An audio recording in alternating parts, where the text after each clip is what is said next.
সকাল সকাল স্টেশনের মধ্যে কি পরিমাণ মানুষ হয় দেখেন। আসলে ভাবছিলাম সকাল সকাল যাই, তো সকালে হয়তো এত লোক থাকবো না। দেখি অবস্থা বিপরীত, মানুষের জন্য মনে করেন যে ফারাদান দেবো না আর কি, এরকম একটা অবস্থা। এরকম অবস্থা হলে তো পুরো বিপদ গাইস। এই যে কারণ আমরা স্টেশনের ভিতরে ঢুকবো, যার যার টিকিট সেই স্ক্যান করে ঢুকতে হইবে, ঠিক আছে।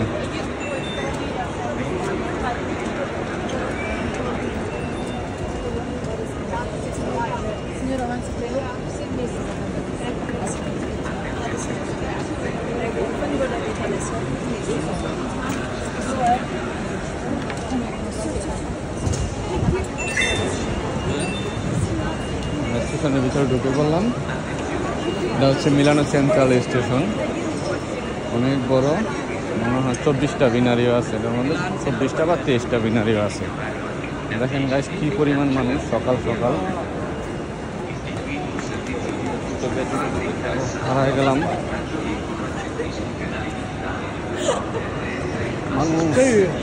এই যে আপনাদের ট্রেনের এটা আসলে এখানে দেখতে হইব, ঠিক আছে। এই যে এখানে টাইম আছে, টাইম ওঠে, আপনি কোন লাইনে যাবেন, কোথায় যাবেন, এখানে সব কিছু ওঠে।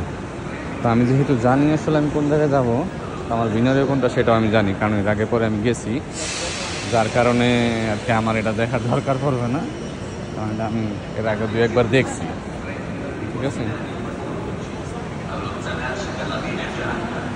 কি এক অবস্থা, মানুষ, এত মানুষ সকাল সকাল। অথচ মিলানে কিন্তু আজকে প্রচুর বৃষ্টি হইতেছে, বৃষ্টি ঠান্ডা, এই অবস্থা যদি এত মানুষ হয় তাহলে কেমন হয়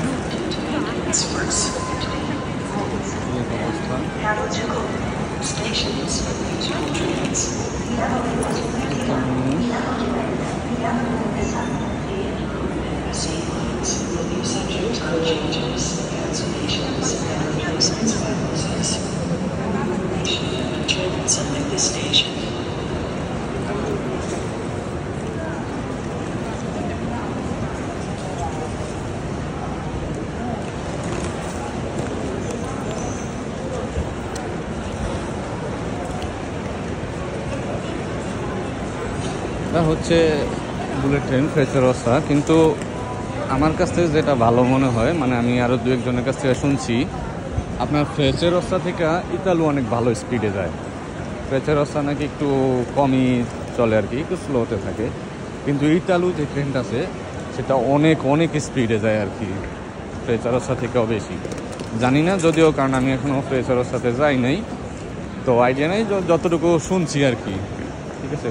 ওই রকমই ধারণা, হয়তো আমার ধারণা ভুলও হতে পারে। তো গাইস, যদি আপনাদের ধারণা থেকে থাকে তাহলে কমেন্টস করে জানান যে আসলে কীরকম পরিমাণ স্পিডে যায়, ইতালু ভালো নাকি ফ্রেচেরোসা ভালো। ধন্যবাদ সবাইকে, আজ এই পর্যন্তই, আসসালামু আলাইকুম।